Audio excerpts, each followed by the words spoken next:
Today we will see how to preheat a convection microwave.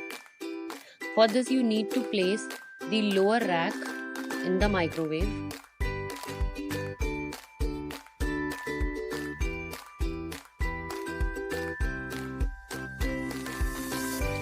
After that, press the stop or clear button.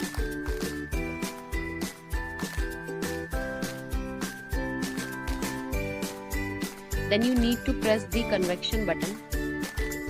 Turn the dial until display shows your preferred temperature. Press start for temperature confirmation. Press start again. Preheating will be displayed this way. After some minutes there will be a beep sound, that means your microwave is preheated.